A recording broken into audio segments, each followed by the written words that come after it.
I think we're starting up here. Let's see. Well, greetings once again from the dark, mysterious depths of Lon's office. Welcome to Sunday school. I've got my hair's okay, but I got my hat on because I need the light on today, and it helps me shade my eyes. Anyway, uh, what sex is your holy guardian angel? Now, I use the word sex instead of gender. I could say what gender is your holy guardian angel, but in this particular case, there's a subtle distinction. And I'm going to use the word what sex is my holy guardian angel, because ultimately that's the word that Crowley uses in his little explanation. So this will really be a Sunday school lesson, because I'm going to discuss chapter 1 of Liber 65, which is a holy book of Thelema. And it is the lyrical outpouring. Crowley doesn't even say that he wrote it. It's a Class A document. He said that in a sense, it was channeled. But I like to look at it as when a poet, and Crowley was indeed a poet. You may think he was not a very good poet, but in his heart, that's what the man was. He was a poet. And when a poet who is used to pouring out his soul in lyric and song, when a poet achieves levels of consciousness, the outpouring, the rapturous outpouring that is triggered is ideally written down in some kind of a holy verse or holy text of some kind. And it's easy for us to see it happening in great religious literature. And when people say that they don't understand certain parts of the Bible because they just sound like wild, crazy poetry, well, that's what they are. Okay. And the same thing with the holy texts of every religion and culture. Not all of them. Some of them are different kind of literature, but some of them truly are what Crowley calls holy books. And Liber 65, 65 is the number of Adonai, which is a sort of a generic term for holy guardian angel. And when it finally hit, when the trigger was pulled on Crowley's knowledge and conversation of the holy guardian angel, we could sort of look at it as Liber 65 just poured out of his soul. And it poured out of his soul in 5 verses, or 5 chapters, if you will, one for each element. Now, other rapturous outpourings were triggered that came out in like 7 planetary sphere categories, but this one was the elements. And so each one is a little different theme, I guess. And when you read a holy book of Thelema, just kind of switch off trying to analyze it at all. Just sort of watch it like a wonderful Japanese anime, okay, where you just watch what's happening as it's as being described. Because it's pretty clear that Crowley was just describing what he was seeing and writing it down as fast as he could, and then tries to analyze it later. Okay, whatever, and this is what he's done here. I'm going to read this short little chapter, and I'm going to read his comments that he makes on it later. And one of those comments concerns the sex of his holy guardian angel. So if you can imagine Crowley being triggered, he's gained union, knowledge, and conversation of the holy guardian angel, and the high that he's experiencing is being poured out like this. Here's what it says, chapter 1. There's 5 chapters in Liber 65. They refer to the 5 elements: earth, air, water, fire, and spirit. And each shows its element in the light of the relation between the Adeptus Minor and his holy guardian angel. Thus, in chapter 1, the material world, or the sensible aspect of nature, is shown to be a mere symbolic picture of something altogether different. So this would be the first chapter, Earth.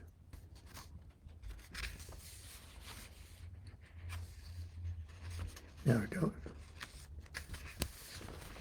don't try to get your ruach too involved in this. Just watch. And then at each little section, I'll tell you what Crowley was thinking.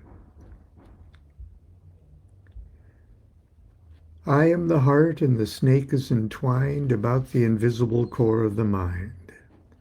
Rise, O my snake, it is now the hour of the hooded and holy ineffable flower. Rise, O my snake, into brilliance of bloom on the corpse of Osiris afloat in the tomb.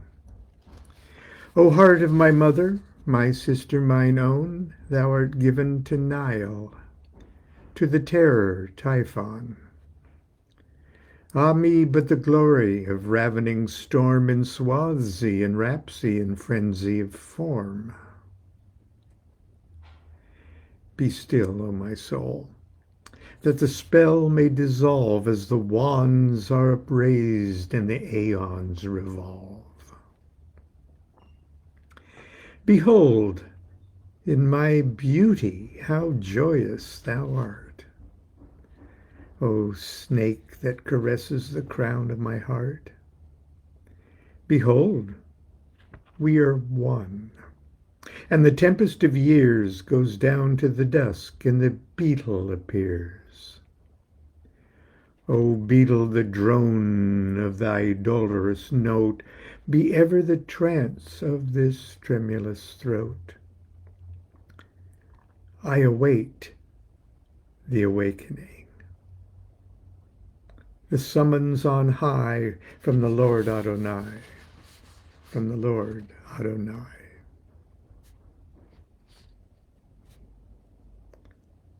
Crowley simply calls that the invocation of the Kundalini.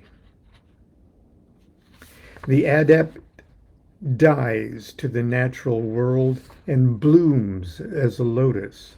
He ceases and enters the midnight silence where he adores Kefra, the beetle. Then he awaits the coming of his Lord.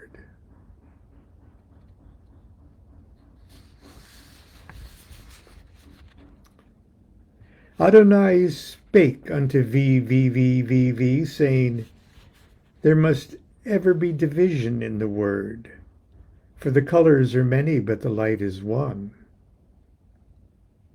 Therefore thou writest that which is of mother of emerald, and of lapis lazuli, and of turquoise and alexandrite. Another writeth words of topaz, of deep amethyst, of gray sapphire, and of deep sapphire with a tinge as of blood. Therefore do ye fret yourselves because of this. Be not contented with the image. I, who am the image of an image, say this, debate not of the image, saying, beyond, beyond.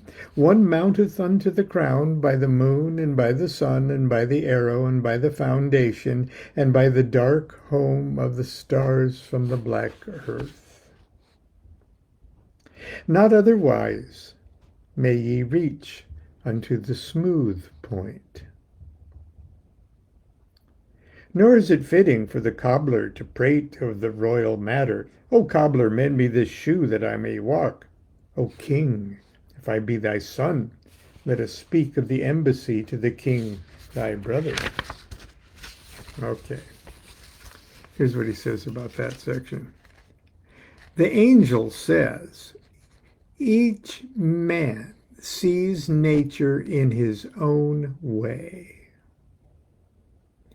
What he sees is only an image. All images must be ignored. The adept must aspire single-heartedly, I believe, but here it says single-heatedly, to the smooth point. Now, the smooth point is another name for Kether, number one on the tree of life. The singularity out of which everything else comes. That's the smooth point. The adept must aspire heartedly to the smooth point. This matter cannot be discussed in common language. The king must speak of kingly things in a kingly way.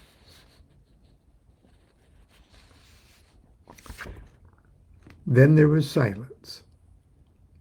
Speech had done with us for a while. There is a light so strenuous it's not perceived as light.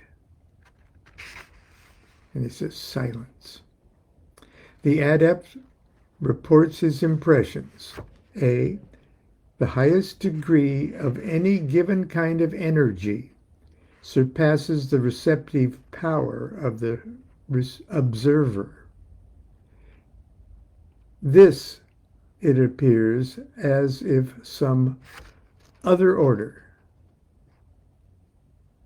There's a light so strenuous it's not perceived as light. Okay. Wolf's bane is not so sharp as steel, yet it pierceth the body more subtly. If you've ever had one of those fox or those burrs, they look like sort of weeds, okay, that stick in animal fur and stuff, and it gets into the flesh and just moves its way into the flesh. If ever one gets in, if you don't know that it gets in your flesh, your foot or your leg or something, and you walk around all day, it goes all the way in, and it comes out on another part of your body weeks later. Okay, that's like wolf's bane. Okay.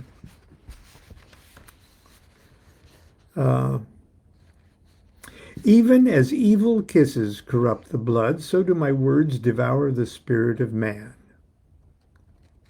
In other words, truth destroys reason. I breathe, and there is infinite dis-ease in the spirit. Here he says, life disturbs the placidity of the mind's acceptance of dead symbols as reality. As an acid eats into steel, as a cancer that utterly corrupts the body, so am I unto the spirit of man. He says, knowledge and conversation of the holy guardian angel gives a new and higher form of energy which destroys the grosser types of existence. I shall not rest until I have dissolved it all. And he says, the process continues until complete. Also, the light that is absorbed. One absorbs little and is called white and glistening. One absorbs all and is called black. He says, phenomena results from resistance to love. Perfect union is silent. Therefore, O my darling, thou art black. O my beautiful, I've likened thee unto a jet Nubian slave, a boy of melancholy eyes. O thou filthy one, the dog, they cry against thee because thou art my beloved. And here he simply says, V, being perfectly adeptus minor, appears evil. Happy are they that praise thee, for they see thee with mine eyes. And those who understand all this work praise V, or the master of the temple. Okay, praise the level of consciousness that is above the abyss. Not aloud shall they praise thee, but in the night watch. One shall steal close and grip thee with a secret grip. Another shall privily cast a crown of violets over thee. A third shall greatly dare and press mad lips to thine. Yea, the night shall cover all. The night shall cover all. And he simply comments, they do so in secret ways. Thou wast long seeking me. Thou didst run forward so fast I was unable to come up with thee. O thou darling fool, what bitterness thou didst crown thy days withal. Now, Perdurabo, that's his neophyte name. Perdurabo hindered his own success by over-eagerness. Now I am with thee. I will never leave thy being. For I am the soft, sinuous one, entwined about thee, heart of gold. And then he says, for our great comfort, union once made is permanent.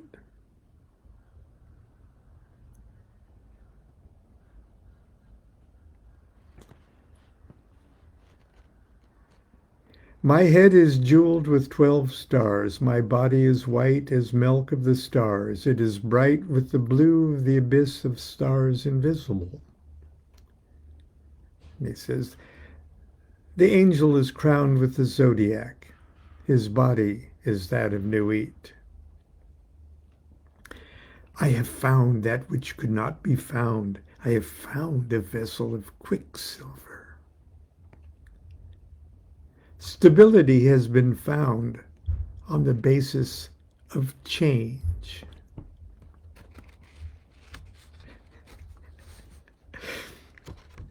God, this is good shit.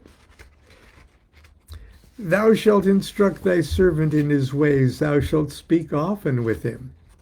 He says, it seems an injunction to the holy guardian angel to keep in close touch with the adept. The scribe looketh upward and crieth, Amen, thou hast spoken it, Lord God. And then the adept accepts this as a definite promise. Further, Adonai spake unto VVVVV and said, let us take our delight in the multitude of men. Let us shake ourselves into a boat of mother of pearl from them, that we may ride upon the river of Amrit. And he says, a proposal to view phenomenon from this new, or phenomena from this new standpoint. Thou seest a petal of, thou seest yon petal of amaranth blown by the wind from the low, sweet brows of Hathor? The Magister saw it and rejoiced in the beauty of it. Listen. From a certain world there came an infinite wail. That falling petal seemed to the little ones a wave to engulf their continent. And he says, 2 points of view. As a girl's smile involves the death of many cells in her body. Next verse. So they will reproach thy servant, saying, who hath sent thee to save us? The above explains why men should resent their Savior. They misinterpret his acts as destructive. When you think about usually the inventors of great religions, or the sole source prophet of all great religions, everybody looks at him, it's blasphemy, crucify him. They misinterpret his acts as destructive. He will be sore distressed. He, in his human mind, is distressed at this, of course. All they understand not that thou and I are fashioning a boat of mother of pearl. We will sail down the river of Amrit, even to the yew groves of Yama, where we may rejoice exceedingly.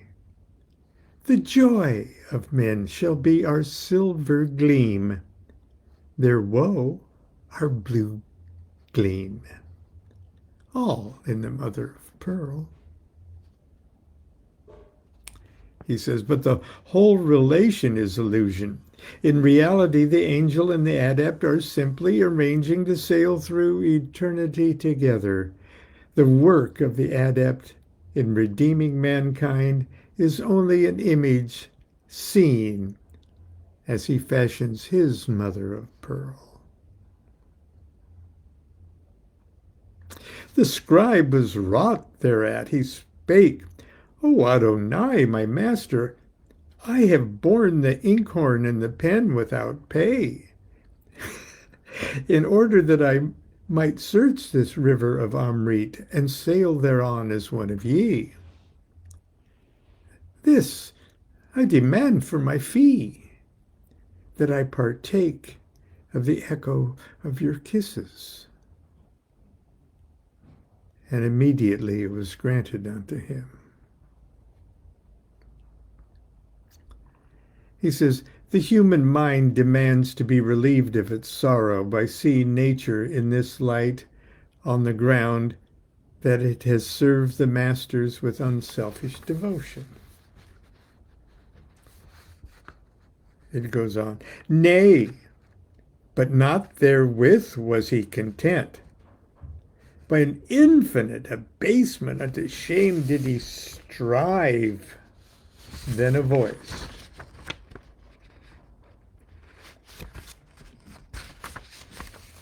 He says, the mind demanded complete relief. The mind. Okay. And here it goes on. Thou strivest ever, even in thy yielding thou strivest to yield, and lo, thou yieldest not. Go thou into the outermost places and subdue all things. Subdue thy fear and thy disgust. Then yield. The method? Know everything possible. Become indifferent to all. This attained, become perfectly passive. There was a maiden who strayed among the corn and sighed, then grew a new birth, a narcissus, and therein she forgot her sighing and her loneliness. Even instantly, even instantly rode Hades heavily upon her and ravished her away. And obviously, he says, Persephone, the earthbound soul, corn equals material nourishment. Its result is sorrow. Narcissus equals the sexual instinct, flowering as beauty. Instantly, the soul forgets the corn and desires a flower. Hades comes and carries her off. Hades is the lord of hell, in other words, the dark and secret but divine soul within every man and every woman. The rape thus means that the desire for beauty awakes the unconscious self, who then takes possession of the soul and enthrones her, only allowing her to return to earth, or knowledge of the material world, at certain seasons, in order to attend to the welfare of mankind. There might be a little bodhisattva kind of suggestion there too. Then the scribe knew the Narcissus in his own heart, and because it came not to his lips, therefore he was shamed and spake not. In other words, oh God, I'm busted. Crowley says, I was seized by the impulse to adore beauty and felt ashamed in my inability to write a poem on the spot that should be worthy of the throne. Excuse me, worthy of the theme. And he just says, and he says what follows here for the next 8 verses is an elaborate parable in dialogue. Adonai spake yet again unto VVVVV and said, The earth is ripe for vintage. Let us eat of her grapes and be drunken thereon. The angel bids the adept to rejoice in certain events which were about to occur on earth. And VVVVV answered and said, O my Lord, my dove, my excellent one, how shall this word seem to the children of men? The adept doubts whether his doctrine will be understood rightly by mankind. Duh. And he answered him, Not as thou canst see. It is certain that every letter of this cipher has some value, but who shall determine the value? For it varieth ever according to the subtlety of him that made it. The angel agrees, but is more skeptical still, suggesting that any event may be taken as meaning anything one chooses.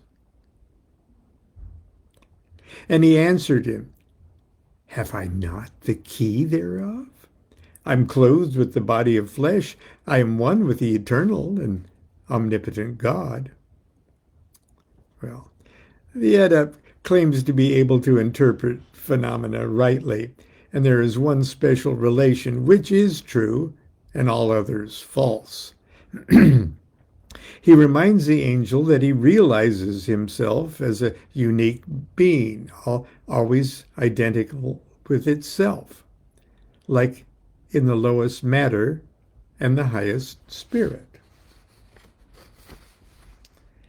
Then said Adonai, Thou hast the head of the hawk, and thy phallus is the phallus of Asar. Thou knowest the white, thou knowest the black. Thou knowest that these are one, but why seekest thou the knowledge of their equivalence? The angel asks why one who possesses absolute sight and lordship and power to soar, in other words, the head of the hawk, who has the creative energy able to fertilize nature, his mother, sister, and wife, the phallus of Osar, one who knows the pairs of opposites and the fact of their identity, why should that person trouble to calculate the equations which express the relations between the illusory symbols of diversity?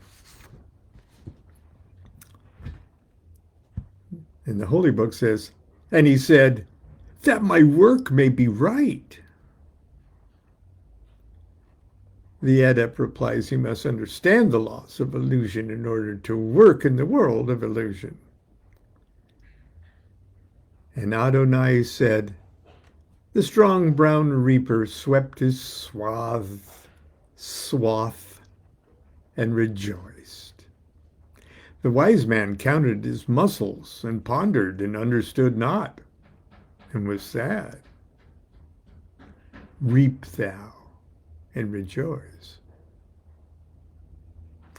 The angel replies that such calculations lead one to believe in the reality of illusions, to become confused by their complex falsities, and ultimately mistrusting one's own powers, to fail to act for fear of making mistakes, whereas it does not really matter what one does, since one set of illusions is just as good as another. The business of the adept is to do his work manfully and joyfully, without lust of result or fear of accident. He should exercise his faculties to the full. The free fulfillment of their functions is sufficient justification. To become conscious of any organ is evidence that it is out of order.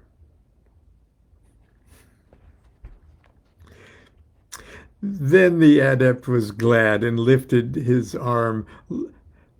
Lo, an earthquake and a plague and terror on the earth, casting down them that sate in high places, a famine upon the multitude.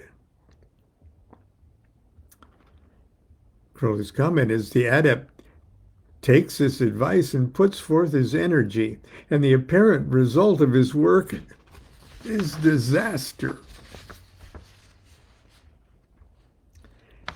And the grape fell ripe and rich into his mouth. But the whole idea of his relation with mankind as a redeemer proves phantasmagoric. The truth of the matter is he has eaten the grape. In other words, he's begun to enjoy the banquet with his angel proposed way back in verse 50.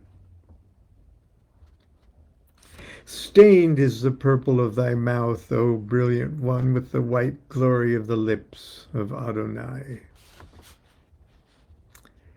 Every act of the adept is really the kiss of his angel. Can you see me bringing to a head kind of the theme of Sunday school? The foam of the grape is like the storm upon the sea. The ships tremble and shudder. The shipmaster is afraid. And his comment is, the ecstasy of the relation between the adept and his angel disperses normal thought. The ego fears to lose its control, of the course of the mind. This, of course, occurs in a less real sphere, that of normal consciousness. The ego is justly apprehensive, for this ecstasy will lead to a situation when its annihilation will be decreed, so that the adept may cross the abyss and become master of the temple. Remember that the ego is not really the center and crown of the individual. Indeed, the whole trouble arises from its false claim to be so.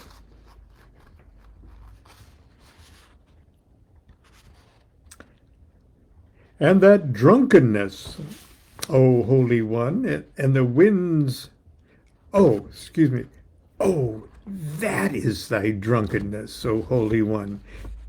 And the winds whirl away the soul of the scribe into a happy haven.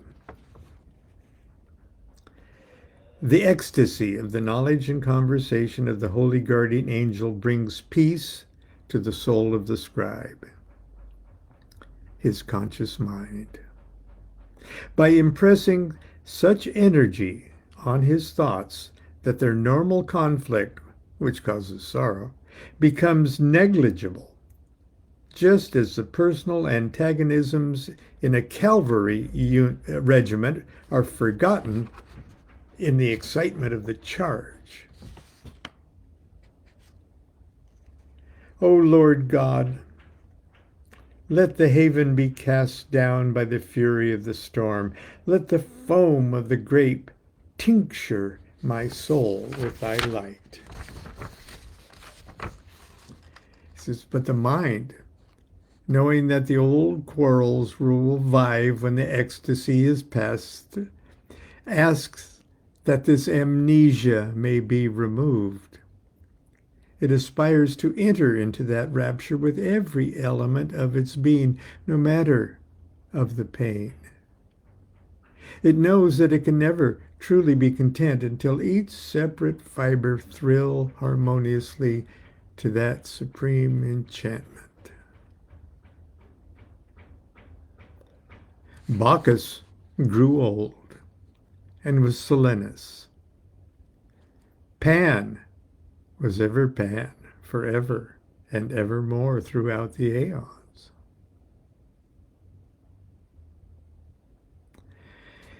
It knows that the lower types of intoxication were excitements, and the stupor, and in stupor and senility. Okay, so, Bacchus was this young god, Dionysus, young, cool god, Jim Morrison of gods, okay? And he brings wine in this divine intoxication. Come on, baby, light my fire, okay? But Silenus was Bacchus growing old, and like the unfortunate slobbering drunk on the street, grizzled, just fucked up all the time. Okay, but still, he's divine. Okay.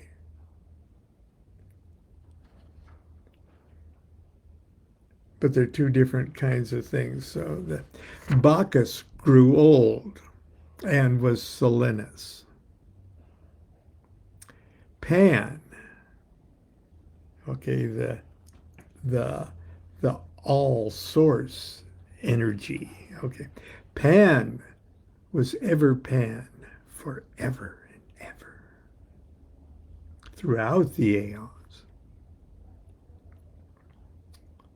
So it knows that the lower types of intoxication were excitements and stupor and senility. Okay.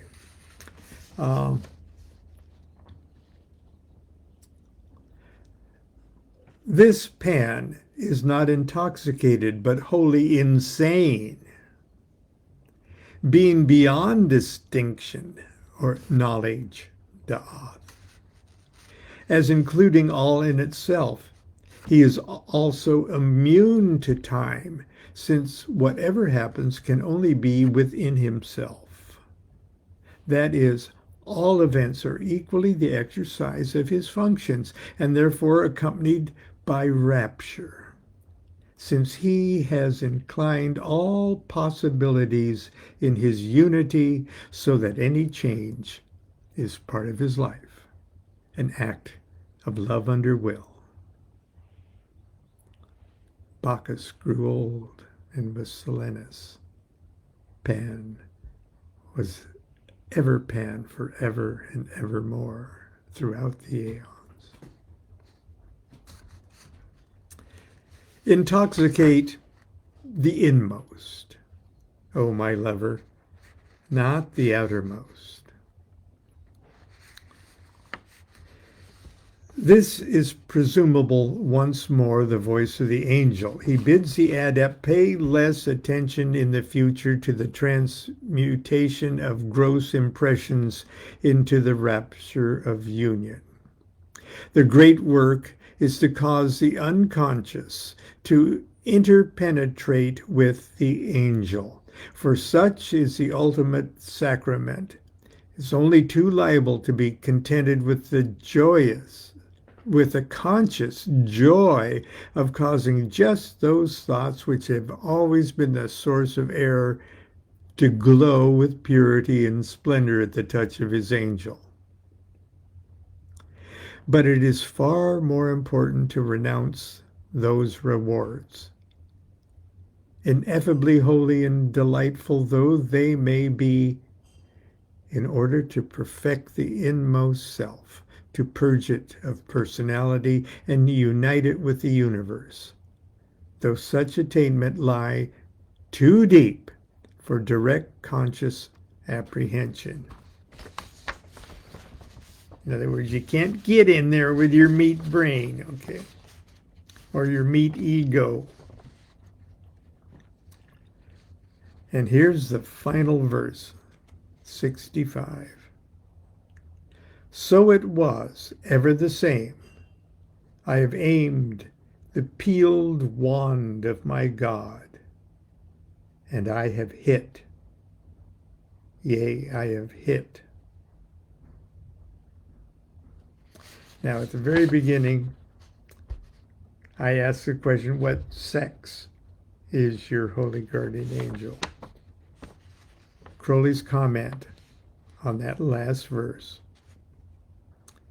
In a secret code, the adept affirms that he is of the same sex, so to speak, as his angel. It is not a union of opposites to produce a tertium quid, but a realization of identity, like the return to consciousness from delirium, whose ecstasy bears no fruit involving new responsibilities, new possibilities of sorrow, but is all sufficient to itself, with neither past nor future. The peeled wand is the creative energy of the angel, stripped of all veils, pointing to the zenith, ready and eager to act. The adept exclaims with joy that he has aspired to unite himself with this idea and has attained.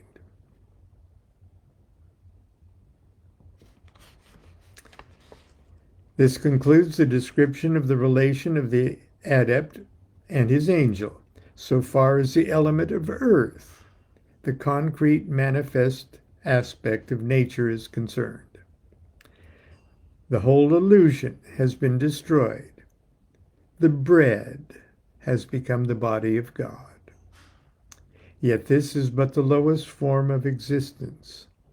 In the next chapter, we shall understand how the mind, as distant from the matter of thought, is concentrated and sanctified by the magic of the adept. And one version of this manuscript says sanctified by the magic of the angel. Just to give us something to think about. Anyway, that's our Sunday school lesson for today. And of course, for your personal magical meditations. Of course, you can make the sex and gender of your angel anything you need to. But ultimately, if you're going to be, if you're going to transcend that, then your angel is transcending that duality too. And it will always be a matter of it being the same as you. Or at least that's my theory this morning. Until tomorrow, for the order of Monday morning, continue to be good to yourself and be good to each other. Do what thou wilt shall be the whole of the law. Love is the law. Love under will.